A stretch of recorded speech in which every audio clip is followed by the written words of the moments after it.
आइए चलें GD global school की ओर। पढ़ेगा बच्चा, बढ़ेगा बच्चा, तरक्की करेगा Azamgarh. GD global school Kartalpur bypass Azamgarh. सेवा करने का अवसर जरूर दें, बच्चों का भविष्य संवर जाएगा।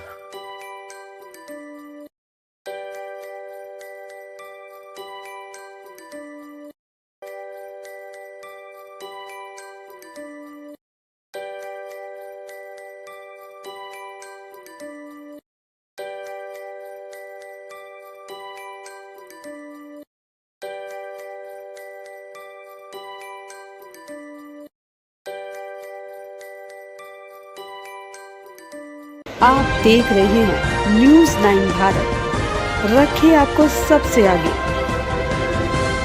नमस्कार, आप देख रहे हैं न्यूज़ 9 भारत। मैं हूं आपके साथ अंजलि। चलिए रुक करते हैं खबरों की ओर। आजमगढ़ में भारतीय जनता पार्टी जिला अध्यक्ष आजमगढ़ सदर ध्रुव सिंह की अध्यक्षता में भाजपा जिला कार्यालय आजमगढ़ पर मंगलवार को खंड स्नातक निर्वाचन के संबंध में आजमगढ़ व लालगंज के संयुक्त मंडल संयोजक और सह संयोजक की बैठक संपन्न हुई। बैठक में मुख्य अतिथि के रूप में प्रदेश मंत्री सुभाष यदुवंश व विशिष्ट अतिथि के रूप में खंड स्नातक निर्वाचन क्षेत्र गोरखपुर अयोध्या से भाजपा प्रत्याशी देवेंद्र प्रताप सिंह मौजूद रहे। इस अवसर पर प्रदेश मंत्री सुभाष यदुवंश ने कहा कि हमारे प्रत्याशी देवेंद्र प्रताप सिंह पिछले 6 वर्षों से लगातार लोगों के बीच रहकर उनकी समस्याओं का निराकरण करवाने का काम करते रहे हैं, इसलिए जन जन में लोकप्रिय है। इसलिए जन सहयोग और कार्यकर्ताओं की मेहनत से पूरा चुनाव में प्रचंड मत से विजय प्राप्त होगी। हमारे कार्यकर्ताओं का मनोबल बहुत ऊंचा है। बूथों पर हमारी सशक्त तैयारी है। सभी कार्यकर्ता पदाधिकारी पूरे मन योग से चुनाव में लग जाएं। अगले 5 दिनों में विधानसभा स्तर पर मतदान सम्मेलन करना है। इस अवसर पर कार्यक्रम संयोजक ध्रुव सिंह व ऋषिकांत राय, अखिलेश मिश्रा, गुड्डू, अरविंद जायसवाल, विनोद राय, श्याम नारायण सिंह, प्रेम प्रकाश राय, श्री कृष्ण पाल, माला द्विवेदी, लक्ष्मण मौर्य, संतोष सिंह टीपू, सूरज श्रीवास्तव, मनोज यादव, राकेश सिंह, तेजाराम, हेमेंद्र सिंह, स्वतंत्र देव सिंह, मुन्ना, संजय राम, पंकज सिंह, कौशिक, चंदू सरोज, विनोद उपाध्याय, रामकरण राय, ननकू राम सरोज, डॉक्टर अशोक सिंह, ब्रजेश यादव, दुर्गविजय यादव, अनिश चतुर्वेदी सहित अन्य लोग उपस्थित रहे। संचालन महेश्वरी कांत पांडे ने किया। न्यूज़ 9 भारत के लिए अमित खरवार की रिपोर्ट। क्या तैयारी है और किस तरह से चीज करानी चाहिए? देखिए, प्रत्येक मतदान केंद्र पर भारतीय जनता पार्टी की बहुत सशक्त और मजबूत तैयारी है और हमारे जो प्रत्याशी हैं ये लगातार पूरे 6 साल ये अपने लोगों के बीच में जो लोग इनको मतदान करके भेजे हैं उनके बीच में उनकी समस्याओं को लेकर के लगातार, ये कोई एक दिन चुनाव लड़ने वाले नहीं हैं, ये रोज चुनाव के उसमें रहते हैं और रोज अपने लोगों से मिलते हैं। इस कारण इनकी बहुत लोकप्रियता है और नीचे बूथ पर और मतदान केंद्रों पर भारतीय जनता पार्टी की बहुत ही सशक्त तैयारी है। हमारे सभी कार्यकर्ताओं का मनोबल बहुत ऊंचा है और हम लोग प्रचंड विजय हासिल करेंगे और माननीय देवेंद्र प्रताप सिंह जी पुनः भारी मतों से, ऐतिहासिक मतों से, रिकॉर्ड मतों से चुनाव जीत करके सदन में जाएंगे। समाजवादी पार्टी का आरोप है कि शासन प्रशासन का दखल है, इसी नाते जो है भारतीय जनता पार्टी जीत का दावा कर रही है, बाकी जनता सपा के साथ। अराजकता की पर्यायवाची समाजवादी पार्टी के मुंह से ये सब बातें शोभा नहीं देती हैं। राजनीति में माफियाकरण हो, राजनीति में प्रशासन का दखल हो, राजनीति में लोगों को प्रताड़ित करना हो, भ्रष्टाचार हो, लूट हो, आतंक हो, ये सब समाजवादी पार्टी ने उत्तर प्रदेश की राजनीति में इंजेक्ट किया है। उनके मुंह से ये सब बातें शोभा नहीं देती हैं और वो लोग हार के डर से बौखलाए हुए हैं, इसीलिए फ्रस्ट्रेशन में उल जुलूल बातें कर रहे हैं। जिस तरह से भारतीय जनता पार्टी एक लक्ष्य लेकर चल रही है 2024 में 80 में से 80 कैसे पूरा होगा, बहुत कठिन लक्ष्य है। देखिए, मैं आपको एक बहुत एक अच्छी बात बताता हूँ।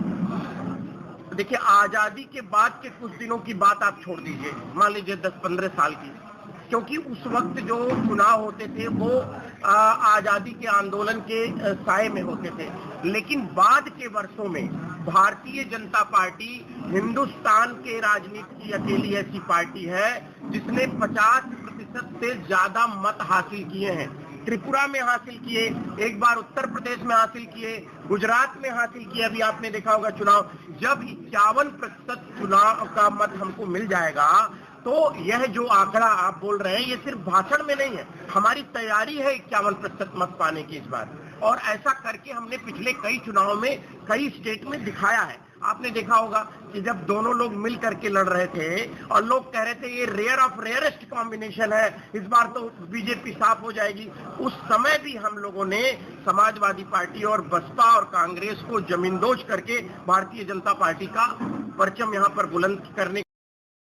अभी भी जनता की नजरों में सबसे प्रिय नेता जो है वो देश के माननीय प्रधानमंत्री श्री नरेंद्र मोदी जी हैं। उत्तर प्रदेश में माननीय योगी आदित्यनाथ जी के नेतृत्व में लगातार काम हो रहा है और उनकी लोकप्रियता चरम पर है। और हमारे पार्टी के जो अध्यक्ष हैं माननीय भूपेंद्र सिंह जी, उनके नेतृत्व में 1,74,000 बूथों पर एक इस्पाती स्ट्रक्चर भारतीय जनता पार्टी का खड़ा है और हम लोग 80 की 80 लोकसभा की सीटें। तो मैनपुरी चुनाव भी तो रिजल्ट काउंट करेगा, उसमें तो हार हुई। देखिए क्या होता है कि मुलायम सिंह यादव जी बड़े नेता थे, ठीक है, उनका देहावसान हुआ था तुरंत, तो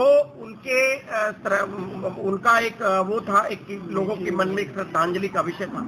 लेकिन आप ये बात नोट कर लीजिए और आज का समय नोट कर लीजिए, मतों का अंतर तो नहीं बता सकते लेकिन मैनपुरी में इस 2024 के चुनाव में 100% भारतीय जनता पार्टी समाजवादी पार्टी को हराएगी। आप लिख के ले लीजिए, आप हमसे पूछिएगा उस समय सवाल। सर बिहार में जिस तरह से वहाँ एक मंत्री ने रामचरित मानस पर विवादित बयान दिया, अगड़ों पिछड़ों को एक अलग करने की कोशिश की, क्या कहें? देखिए क्या है कि अब समाज में बहुत सारे लोग, कुछ लोग अखंडता एकता के लिए लड़ते हैं, कुछ लोग खंडित करने के लिए लड़ते हैं, तो ऐसे लोगों को कानून अपना काम करेगा, बाकी जहां पे जो जैसा है वो करेगा। हम लोग आज यहाँ फोकस रहे, जो आज की बैठक है इससे संबंधित आप सवाल पूछे, पूरे देश भर की बातों को अभी 5 मिनट में बताना तो संभव। ठीक है। मंच में उपस्थित जिनके नेतृत्व में हम सबको गोरखपुर स्नातक चुनाव को जीतना है, ऐसे हमारे बहुत ही अध्यक्ष, हमारे प्रदेश कार्य समिति के सदस्य आदरणीय अखिलेश मिश्र मुट्टू जी, प्रदेश कार्य समिति के सदस्य संचालन कर रहे लक्ष्मीकांत पांडे जी, चुनाव के संजय संजय राम जी, चुनाव के संजय खन्ना सिंह। मेरा एक सुझाव था, वाली बाइक दे दीजिए ताकि ये लोग अभी के लिए फिलहाल इतना ही काफी। बने रहिए हमारे साथ। छोटी से बड़ी खबर जानने के लिए न्यूज़ 9 भारत पर अब चाहूंगी इजाजत। नमस्कार।